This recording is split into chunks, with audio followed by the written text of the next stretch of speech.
శ్రీ గురుభ్యో నమః. శ్రీమతి రామానుజాయ నమః. శ్రీవాస్తు ప్రేక్షకులకి నమస్కారం. ఇవాళ వాస్తు విషయాల్లో ఇటీవల మనం ఒక గృహం చూడటం జరిగింది. అది దరిదాపు ఒక 10-15 ఏళ్ల పైన నిర్మాణం చేసిన గృహం.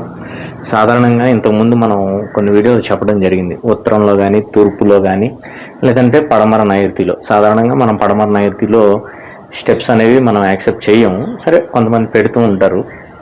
అలాగే ఉత్తర వాయువుల్లో కూడా పెడుతూ ఉంటారు. మెట్ల కింద బాత్రూమ్ నిర్మాణం చేసినప్పుడు ఉత్తర వాయువు అయితే ఆ ఉత్తర వాయువులో ఉన్న బెడ్రూమ్లో కొంతమంది ఇలా కలుపుకుంటూ ఉంటారని ఎప్పుడో మనం వీడియో చెప్పడం జరిగింది.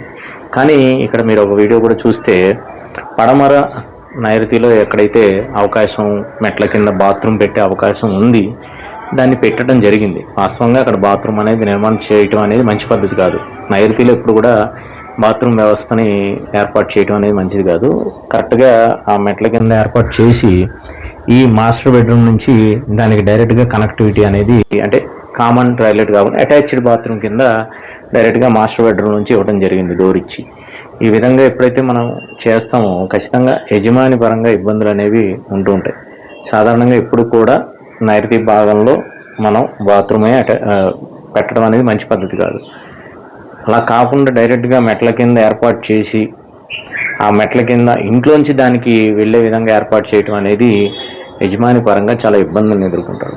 ఒకవేళ పొరపాటున తెలుసో తెలియక ఇట్లా ఎవరన్నా ఏర్పాటు చేసుకుంటే ఖచ్చితంగా దాన్ని తొలగించుకోవడం అనేది మంచి పద్ధతి. జై శ్రీమన్నారాయణ. వాస్తు సంబంధించి మరిన్ని విశేషాలు తెలుసుకోవడానికి, మీ ఇంటి ప్లానింగ్ మరియు వాస్తు సమస్యలు తెలుసుకోవడానికి మా ఛానల్ సబ్స్క్రైబ్ చేయండి, లైక్ చేయండి, అలాగే షేర్ చేయండి.